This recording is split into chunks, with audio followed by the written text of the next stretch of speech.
എന്തൊരു ചൂടാ, സഹിക്കാനേ വയ്യാലേ. ഈ ആവി പറക്കണ ചോറിൻ്റെ കാര്യമൊന്നും അല്ല കേട്ടോ പറഞ്ഞത്, വെയിലിൻ്റെ കാര്യം തന്നെയാണ് പറഞ്ഞത്. എന്തൊരു ചൂടാണ് എൻ്റെ അമ്മേ.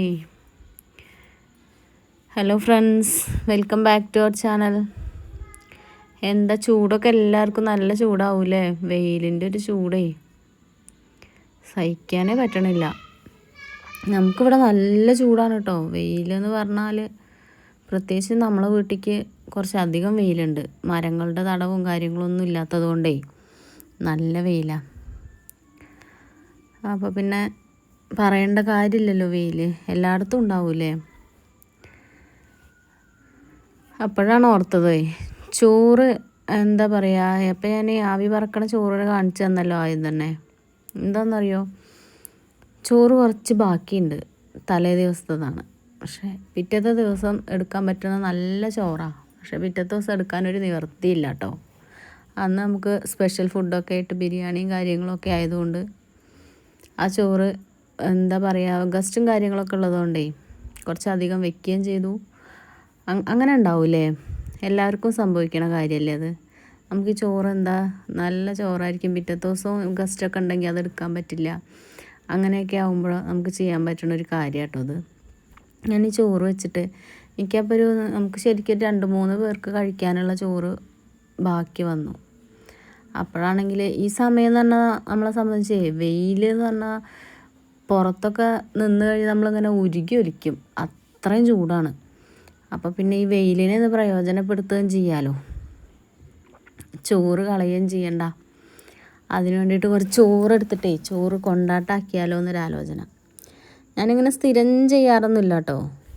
ഇപ്രാവശ്യം വെയിലിൻ്റെ ചൂട് കൊണ്ട് തോന്നിയിട്ട് താല്പര്യത്തിൻ്റെ പുറത്ത് ചെയ്തതാണ്. അപ്പോൾ ഞാൻ ആദ്യം ചോറ് നന്നായിട്ടൊന്ന് കഴുകി, സാധാരണ നമ്മൾ ചെയ്യുന്ന പോലെ തന്നെ കഴുകി തിളപ്പിച്ചൊക്കെ ഒന്ന് വാർത്ത് വെച്ചു. പിന്നെ ഞാൻ ആ ചോറ് എടുത്തിട്ട് അത് തണുത്തിട്ടാട്ടോ പിന്നെ ഞാൻ എടുത്തത്. ചോറ് തണുത്തതിന് ശേഷം അതിലേക്ക് കുറച്ച് മുളക് പൊടിയും ജീരകവും ഉപ്പും കൂടി ചേർത്തിട്ട് നന്നായിട്ട് കൈ കൊണ്ട് തന്നെ ഒന്ന് മിക്സാക്കിയിട്ടേ കുറേശ്ശെ എടുത്തിട്ട് മിക്സിയിലിട്ടിട്ട് അടിച്ചെടുത്ത് കഴിഞ്ഞു കേട്ടോ. ചോറ് എനിക്ക് ഒരു മാവിൻ്റെ കൺസിസ്റ്റൻസിയിൽ കിട്ടണം എന്നുണ്ടായിരുന്നു. അതുകൊണ്ട് തന്നെ ഞാൻ കുറേശ്ശെ വെള്ളം ചേർത്തിട്ടാണ് കേട്ടോ അരച്ചെടുത്തത്. നന്നായിട്ട് അരച്ചെടുത്തു, ചോറൊന്നും കാണാതെ തരിയൊന്നും ഇല്ലാതെ തന്നെ ഞാനത് നന്നായിട്ട് വെള്ളം ചേർത്തിട്ട് അരിച്ചെടുത്തു. പിന്നെ എൻ്റെ കയ്യിൽ കുറച്ച് കറുത്ത എന്താ പറയുക എള്ളുണ്ടായിരുന്നു. അപ്പോൾ പിന്നെ അതും കൂടി ഇട്ട് കൊടുത്തു, കൊണ്ടാട്ടാക്കാൻ വേണ്ടിയിട്ടാണല്ലോ. പിന്നെ ഞാൻ കുറച്ച് അങ്ങനെ വട്ടം കൂടുതലുള്ള എൻ്റെ അടപ്പുകളാണിത്, 2 ചെമ്പിൻ്റെ അടപ്പുകൾ എടുത്തതാണ്. അതിൽ പരത്തി വയ്ക്കാമല്ലോ എന്ന് ഓർത്തിട്ടേ. അപ്പോൾ കുറച്ച് വെളിച്ചെണ്ണ തൂവി കൊടുക്കാമെന്ന് വിചാരിച്ചു. അല്ലെങ്കിൽ പിന്നെ നമുക്കതൊന്ന് തിരിച്ചും മറിച്ചൊക്കെ ഇട്ടൊന്ന് ഉണക്കിയെടുക്കാൻ ബുദ്ധിമുട്ടാവുമല്ലോ. അപ്പോൾ ഞാൻ ആദ്യം കുറച്ച് വെളിച്ചെണ്ണ തടവി ആ പാത്രം ഒന്ന് സെറ്റാക്കി എടുക്കാമെന്ന് വിചാരിച്ചിട്ട് അതിനുള്ള പുറപ്പാടിലാണ് കേട്ടോ.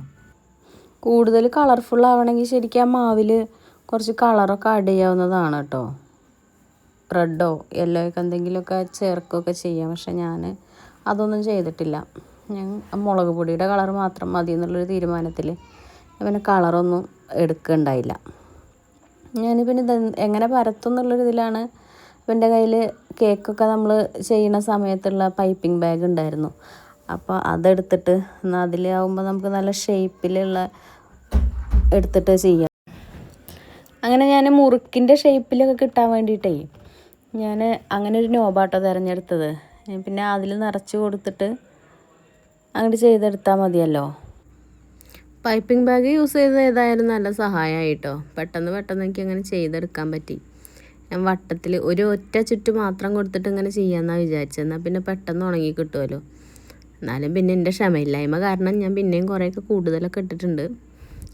അങ്ങനെ ഞാനത് ഫുള്ള് 2 പാത്രത്തിലുമായിട്ടേ പിന്നെ ഷേപ്പൊന്നും നോക്കാതെ ഞാൻ കുറേ അങ്ങോട്ട് പരത്തി എടുത്തു, കുറേ എണ്ണം. പിന്നെ ഞാൻ പറഞ്ഞല്ലോ, ഞാൻ ഷേപ്പൊന്നും നോക്കിയില്ല കേട്ടോ. പിന്നെ ഞാൻ ഈ ഗ്യാപ്പിനനുസരിച്ച് എല്ലായിടത്തും അങ്ങനെ ഫില്ല് ചെയ്ത് ഓരോ ഷേപ്പിലൊക്കെ ആക്കിയിട്ട് അങ്ങനെ എടുത്തു. എന്താണെന്ന് വെച്ചാൽ പെട്ടെന്ന് തീർക്കണമായിരുന്നു. അല്ലെങ്കിൽ വെയിൽ രാവിലെ തന്നെ നേരത്തെ ആക്കി ഞാൻ. എന്നാൽ പിന്നെ ഫുള്ള് വെയിലും കിട്ടുമല്ലോ. വൈകുന്നതിനനുസരിച്ച് വെയിൽ പോവില്ലേ. അതുകൊണ്ട് പെട്ടെന്ന് തീർത്ത് ഞാനത് ഉണക്കാൻ കൊണ്ടുവച്ചു കേട്ടോ. സാധാരണ ഞാൻ എല്ലാം ഉണക്കാനിടുന്ന പോലെ തന്നെ കിണറിൻ്റെ ഗ്രില്ലിൻ്റെ മുകളിലാണ് കൊണ്ടുവയ്ക്കാറ്. എന്താണെന്ന് വെച്ചാൽ അവിടെയാണ് ഏറ്റവും കൂടുതൽ വെയിൽ കൊള്ളുക.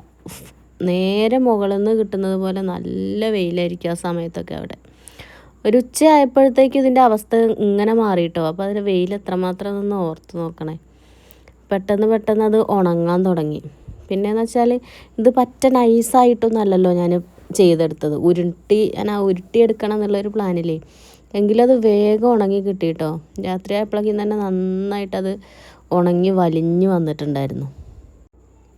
സംഭവം എൻ്റെ ഒരു പരീക്ഷണമായിരുന്നെങ്കിൽ കൂടി സക്സസ് ആയിരുന്നു കേട്ടോ. ഒരു ദിവസം കൊണ്ട് തന്നെ അത് കംപ്ലീറ്റ് ഉണങ്ങി കിട്ടി. അപ്പോൾ പിന്നെ നോക്കാനില്ലല്ലോ. ഇനി പിറ്റേന്ന് വേണമെങ്കിൽ ഒന്നുകൂടി ഒന്ന് ചൂടൊക്കെ തട്ടിച്ചെടുക്കുകയാണെങ്കിൽ നന്നാവും. ഏതായാലും സംഭവം വിജയിച്ചു എന്ന് തന്നെ പറയാം. ഏതായാലും സംഭവം നല്ല കംപ്ലീറ്റ് നല്ല വൃത്തിയായിട്ട് തന്നെ ഉണങ്ങി കിട്ടിയിട്ടോ. അപ്പം ഇനി വെറുതെ ഉണക്കി എടുത്ത് വെച്ചാൽ മാത്രം പോരല്ലോ. അപ്പം ഇനി അതെങ്ങനെ ഉണ്ടാവുമെന്നും കൂടി നോക്കണ്ടേ. ഞാനപ്പോൾ അതൊന്ന് ഫ്രൈ ചെയ്ത് നോക്കാമെന്ന് വിചാരിച്ചിട്ടുള്ള അതിനുള്ള ഒരുക്കത്തിലാണ്. എൻ്റെ കൂടെ കൂടിയിരിക്കുകയാണ് ആശാന്. ആൾക്കിത് മുറുക്കാണെന്നും പറഞ്ഞ് എപ്പോഴോ തുടങ്ങിയതാണേ. മുറുക്കുണ്ടാക്കി താമ്മയെന്നും പറഞ്ഞിട്ട് പിന്നാലെ നടക്കാൻ. അപ്പോൾ എണ്ണയൊന്നും ചൂടാവാനെന്നുള്ള സമയമൊന്നും ഉണ്ടായിരുന്നില്ല ഞങ്ങൾക്ക്. അപ്പോൾ പെട്ടെന്ന് ഞാൻ എണ്ണ ചൂടായോ എന്ന് അറിയാൻ വേണ്ടിയിട്ട് 2 ഇട്ട് നോക്കിയതാണ്. അപ്പോൾ സത്യത്തിൽ ഞാൻ വണ്ടറടിച്ച് പോയിട്ടോ. ഇതിങ്ങനെ വീർത്ത് വരുന്നൊന്നും ഞാൻ വിചാരിച്ചില്ല. കാരണം ഞാനിതിൽ പ്രത്യേകിച്ച് കാരം അങ്ങനെയുള്ള സംഭവങ്ങളൊന്നും നമ്മൾ മിക്സ്ചറും കാര്യങ്ങളൊക്കെ ഉണ്ടാക്കുന്ന പോലത്തെ ഒന്നും ഇതിൽ ചേർത്തിട്ടൊന്നുമില്ലല്ലോ. വെറും ചോറ് മാത്രമല്ല ഇതിൻ്റെ ഇൻഗ്രീഡിയൻ്റ് എന്ന് പറയുന്നത്. അപ്പോൾ ഞാനിത് ഇത്രയും ഇത് എണ്ണയിലിട്ട് കഴിയുമ്പം ഇതിങ്ങനെ വലുതായി വരുന്നൊന്നും ഞാൻ ഒരിക്കലും ഓർത്തിട്ടില്ല. ഏതായാലും എണ്ണ ഇപ്പോൾ നന്നായിട്ട് ചൂടായി വന്നിട്ടുണ്ട്. അപ്പോൾ പിന്നെ ബാക്കിയുള്ളതും കൂടി കുറേശ്ശെ ഇട്ടിട്ടേ ഒന്ന് ഫ്രൈ ചെയ്തെടുക്കാമെന്ന് വിചാരിച്ചു. ഇടുമ്പോഴേക്കും പെട്ടെന്ന് ആവണുണ്ട് കേട്ടോ അത്. പിന്നെ എന്താണെന്ന് വെച്ചാൽ ഒട്ടും ബലമല്ല. നമ്മൾ അരിൻ്റെ മുറുക്കിനൊക്കെ ആകുമ്പോൾ ചെറിയൊരു ബലം ഉണ്ടാവുമല്ലോ. ഇത് ഭയങ്കര എന്താ പറയുക, ക്രിസ്പിയാണ്. എന്നാലും പെട്ടെന്ന് സോഫ്റ്റായിട്ട് പൊടിഞ്ഞു പോവുക. അങ്ങനെ ഒട്ടും കട്ടിയില്ല. അങ്ങനെ ഒരു അവസ്ഥയിലാണ് കേട്ടോ ഉള്ളത്. ഒട്ടും തന്നെ ഹാർഡ്നെസ് ഇല്ല എന്നാണ് കേട്ടോ ഞാൻ ഉദ്ദേശിച്ചത്. അതായത് കടിച്ച് പൊട്ടിക്കാനൊന്നും അങ്ങനെ ഭയങ്കര കുട്ടിക്ക് കടിച്ച് പൊട്ടിക്കാൻ വലിയ പ്രയാസമൊന്നുമില്ല എന്നാണ് ഞാൻ ഉദ്ദേശിച്ചത്. നന്നായിട്ട് ഉണങ്ങി കിട്ടിയത് കൊണ്ട് തന്നെ പെട്ടെന്ന് വറുത്തെടുക്കാൻ പറ്റി കേട്ടോ. നല്ല വേഗം മൊരിഞ്ഞ് വന്നു ഇത്. അപ്പോൾ നമ്മുടെ ഫൈനലായിട്ടുള്ള നമ്മുടെ കൊണ്ടാട്ടത്തിൻ്റെ റെസിപ്പിയാണ്. ഫൈനലായിട്ടുള്ള അതിൻ്റെ ഒരു ലുക്കും അതിൻ്റെ ടേസ്റ്റും കാര്യങ്ങളൊക്കെ ഇതായി ഇപ്പം പറഞ്ഞു തരും കേട്ടോ. ഊതിക്ക ചൂടുണ്ടാക്കാം. നീ കഴിച്ചോക്ക്. നല്ല കറുമുറുണ്ടോ? അടിപൊളിയില്ലേ? രസമുണ്ടോ? നല്ല ടേസ്റ്റ് ഉണ്ടോ?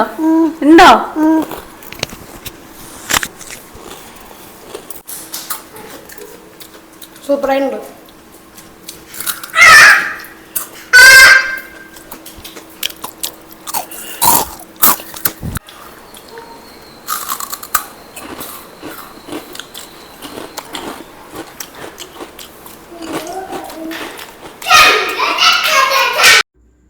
അപ്പോൾ നമ്മുടെ കൊണ്ടാട്ടത്തിൻ്റെ റെസിപ്പി അടിപൊളിയാണ് കേട്ടോ. ഏതായാലും പരീക്ഷിക്കാത്തവരൊന്ന് നോക്കണേ.